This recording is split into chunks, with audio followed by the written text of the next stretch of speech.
dari Anggreni dari Prodi Akuntansi reguler sore. Di video kali ini saya akan membahas dua materi, yaitu arus kas dan piutang. Mata kuliah pengantar akuntansi 2. Dosen pengampu yaitu Ibu Marintan Berliana Simbolon SE AK CA MAK. Apa itu laporan arus kas atau cash flow statement? Pernyataan Standar Akuntansi Keuangan atau PSAK menyebutkan laporan arus kas sebagai salah satu yang harus dibuat per periode. Laporan arus kas atau cash flow statement merupakan laporan yang berisikan pendapatan dan pengeluaran yang terjadi. Dalam sebuah laporan arus kas disajikan informasi berupa pendapatan tunai, jumlah kas yang diterima, beban print, pembayaran utang, dan sebagainya. Laporan arus kas yaitu melaporkan aktivitas-aktivitas utama yang menyebabkan aliran kas masuk dan kas keluar suatu perusahaan dalam satu periode. Kegiatan operasi yaitu transaksi yang mempengaruhi laba bersih. Kegiatan investasi yaitu transaksi yang mempengaruhi besarnya aktiva tidak lancar. Kegiatan pembiayaan yaitu transaksi yang mempengaruhi utang dan modal suatu entitas. Manfaat laporan arus kas. 1. Mengevaluasi kemampuan perusahaan. Laporan arus kas akan membantu dalam mengetahui apakah sebuah perusahaan sehat atau tidak. Sebuah perusahaan yang sehat bisa dilihat dari kemampuannya dalam membayar kewajiban beban operasionalnya seperti gaji karyawan dan membayar dividen. 2. Dasar pengambilan keputusan. Lewat informasi yang disajikan dalam laporan arus kas, pengguna atau perusahaan, khususnya pihak manajemen, bisa menggunakannya sebagai dasar dalam pengambilan keputusan. Pengguna atau perusahaan juga bisa memanfaatkannya untuk menyusun strategi atau langkah ke depannya untuk menghadapi perusahaan yang mungkin akan terjadi. 3. Mengetahui kemampuan perusahaan. Laporan arus kas juga membantu perusahaan dalam mengetahui kemampuannya dalam menghasilkan arus kas. Oleh karena itu, laporan arus kas sangatlah penting bagi sebuah perusahaan atau bisnis. Laporan arus kas. Kas bertambah dan kas berkurang. Kas bertambah operasi yaitu menerima pendapatan, investasi yaitu penjualan aktiva tidak lancar, pembiayaan yaitu penerbitan utang atau saham. Kas berkurang yaitu operasi yaitu pembayaran beban, investasi yaitu pembelian aktiva tidak lancar, pembiayaan yaitu pembelian TS dan pembayaran dividen.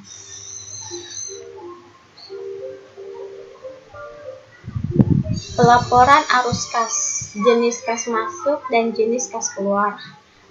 Jenis kas masuk yaitu penjualan barang dan jasa, pendapatan bunga, penerimaan dividen, penjualan aktiva tetap, penjualan investasi jangka panjang. Jenis-jenis kas keluar yaitu pembelian barang dagangan, pembayaran gaji dan beban lain, pembayaran pajak, pembelian aktiva tetap, dan pembelian investasi jangka panjang. Persiapan pembuatan laporan arus kas yaitu menggunakan dua metode langsung dan metode tidak langsung. Metode tidak langsung yaitu arus kas bersih dari kegiatan operasi merupakan selisih dari penerimaan kas dari operasi dengan pembayaran kas untuk operasi. Metode tidak langsung yaitu arus kas bersih dari kegiatan operasi diperoleh dengan cara menyesuaikan besarnya laba bersih aktual yang berasal dari kegiatan operasi agar menjadi laba bersih basis kas. Baik, sekarang kita masuk ke dalam contoh laporan arus kas, yaitu menggunakan dua metode, laporan arus kas metode langsung dan metode tidak langsung. Keduanya berbeda hanya di bagian aktivitas operasinya saja. Aktivitas investasi dan aktivitas keuangan sama. Mari kita masuk ke laporan arus kas metode langsung. Penerimaan kas 147.900.000 didapatkan dari hasil laporan laba rugi, yaitu penjualan bersih sebesar 177 juta.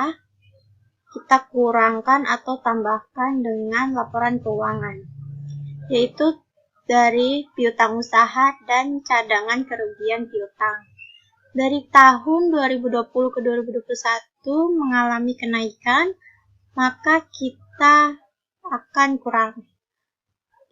kurangkan dengan sejumlah 40 juta dan kita akan tambahkan dengan cadangan kerugian piutang sebesar 10.900.000 yang hasilnya menjadi 147.900.000. Kemudian yang pengeluaran kas, hasil ini didapatkan dari harga pokok penjualan dari laporan laba rugi,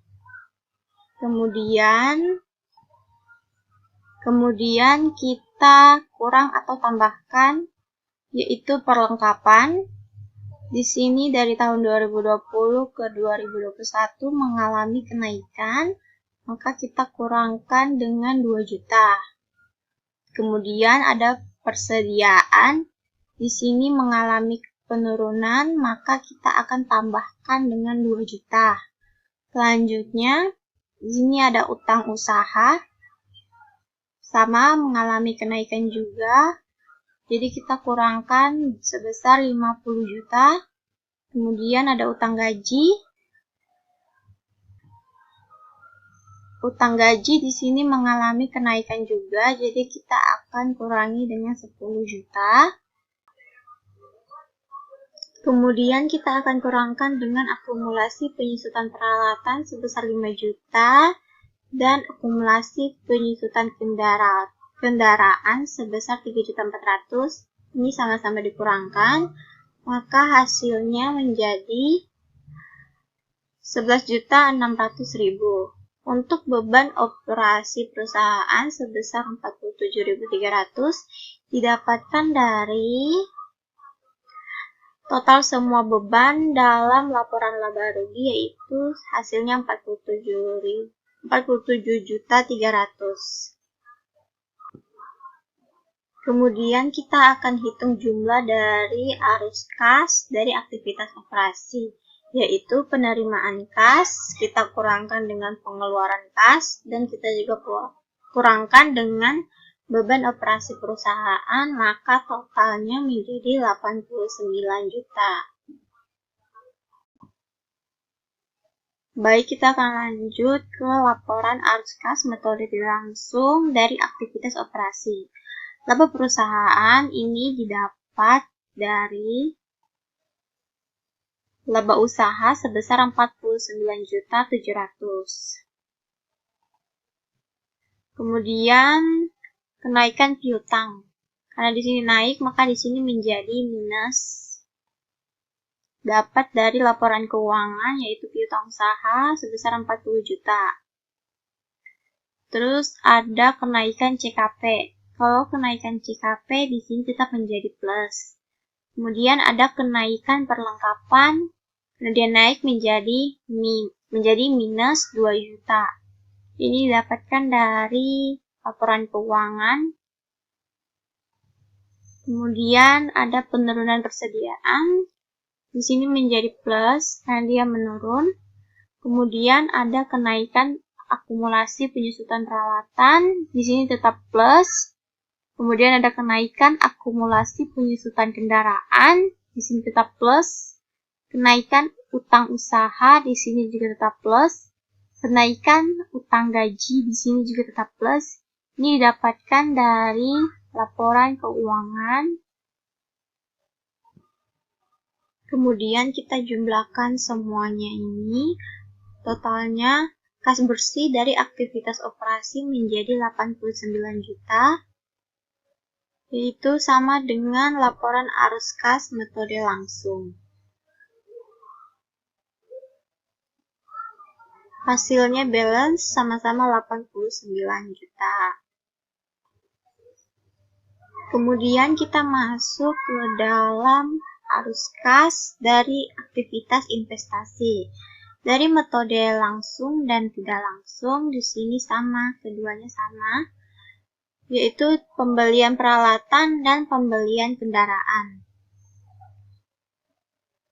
Peralatan dan kendaraan di sini mengalami kenaikan dua-duanya, maka di sini menjadi minus 40 dan minus 85.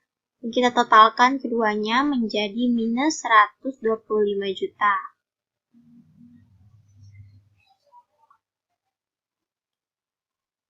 Total dari kas bersih dan aktivitas investasi yaitu min 125 juta dari metode langsung dan metode tidak langsung, hasilnya sama. Selanjutnya kita masuk ke arus kas dari aktivitas keuangan. Yaitu di sini ada penambahan modal saham dan pembayaran PIF. Ini didapat dari laporan keuangan. Ini modal saham karena di sini kenaikan, tapi karena ini modal ditambahkan maka menjadi plus. Kemudian ada pembayaran PIF, itu dari laporan perubahan modal. Ini minus 15 juta. Kita tulis di sini minus 15 juta, kemudian kita jumlahkan keduanya menjadi 75 juta. Kas bersih dari aktivitas keuangan yaitu 75 juta.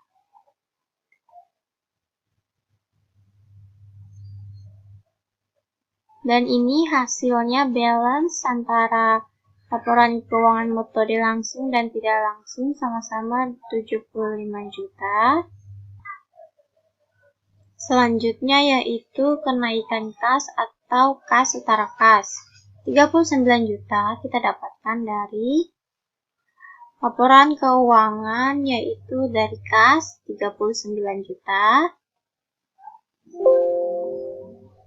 Kemudian untuk kas pada 31 Desember 2020 dan kas pada 31 Desember 2021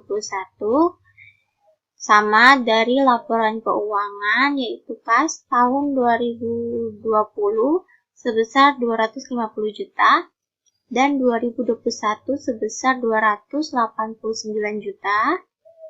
Masukkan di sini 250 juta dan 280 juta sama dengan laporan arus kas metode tidak langsung, di sini sama. Kita lanjut ke materi yang kedua, yaitu piutang.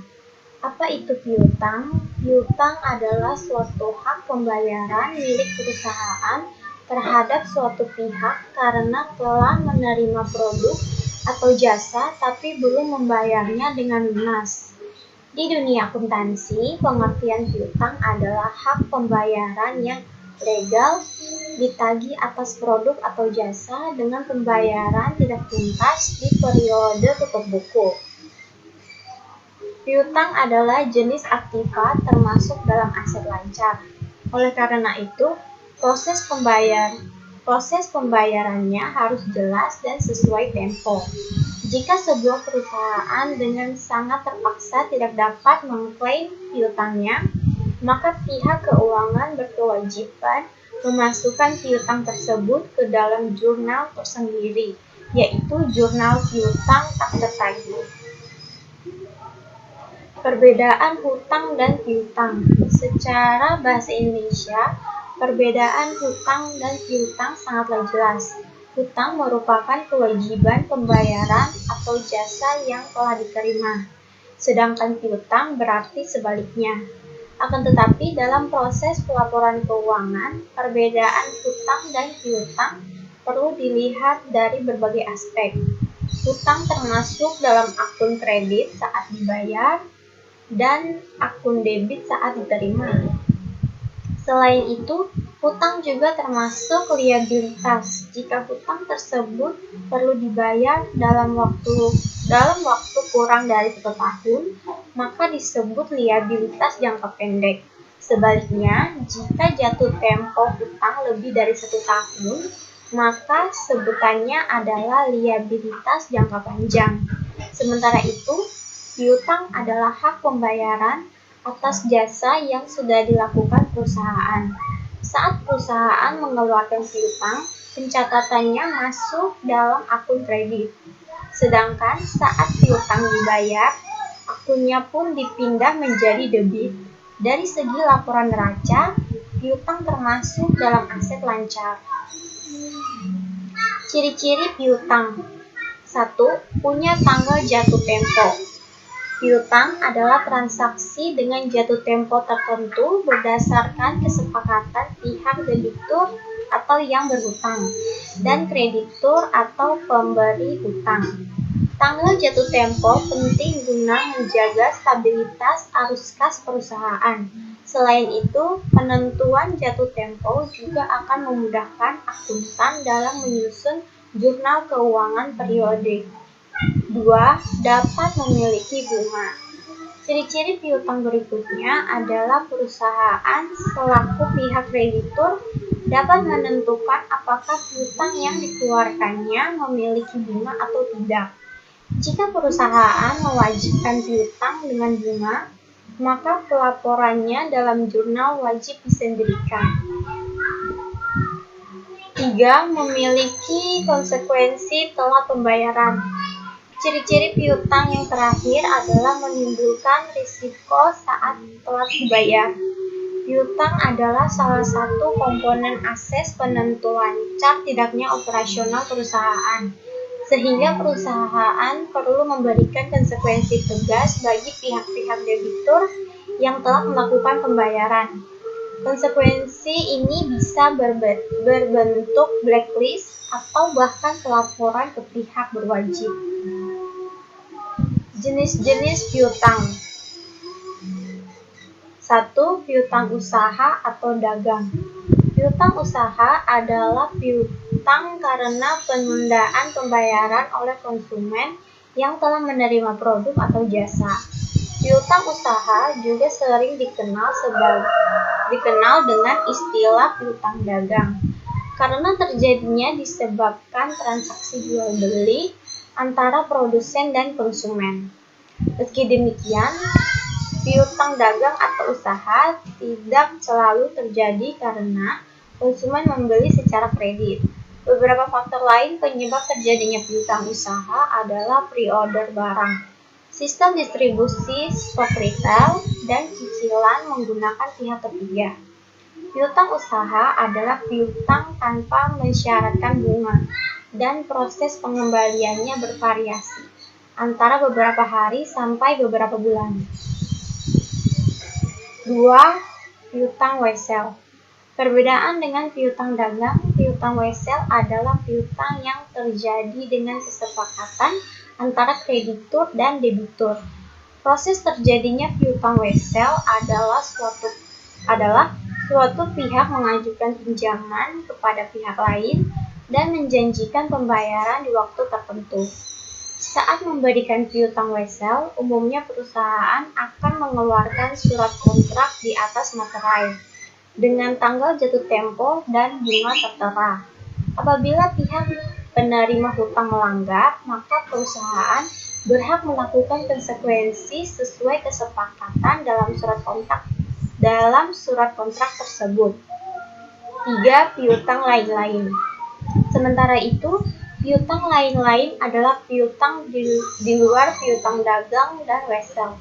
Beberapa hal yang termasuk dalam piutang lain Misalnya gaji karyawan dibayar di depan, piutang restitusi pajak, piutang bunga, dan sebagainya.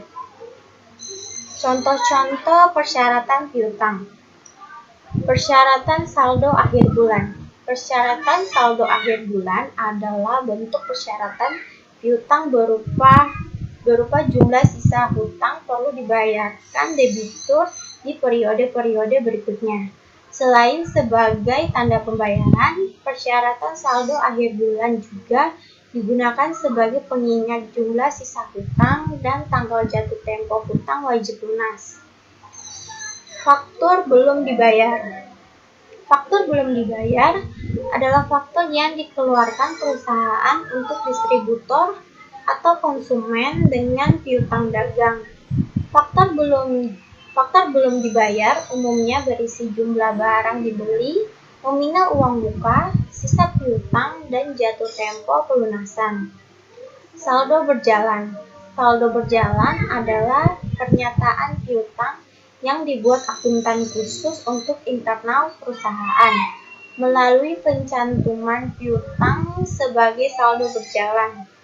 Pihak-pihak stakeholder perusahaan dapat memantau proses pelunasan piutang dan memperkirakan kapan piutang tersebut lunas dibayar. Contoh piutang usaha.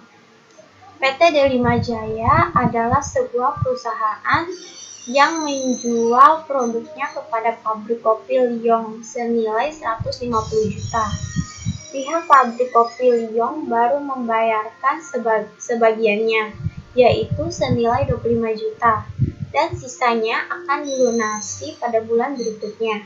Maka jika dibuat dalam bentuk jurnal umum, piutang usaha tersebut akan menjadi seperti ini. Kas di debit 25 juta, piutang usaha di debit 125 juta, penjualan di kredit 150 juta. Contoh wesel tagih. Nilai jatuh tempo wesel adalah 100 juta. Debitur meminta perpanjangan sebulan untuk melunasinya, sehingga baru akan lunas di bulan keempat. Maka dari itu dikenakan bunga sebesar 10% per bulan. Jumlah yang harus dibayarkan ketika wesel tagih jatuh tempo sebagai berikut. Nilai jatuh tempo ditambah nilai jatuh tempo dikali bunga dikali durasi hari bagi 365 hari. 100 juta tambah dalam kurung 100 juta kali 10% kali 120 dibagi 365 sama dengan 103.287.671,23. Itulah jumlah wesel tagih yang harus dibayarkan. Baik, sekian penyampaian materi dari saya. Semoga dapat dipahami. Terima kasih.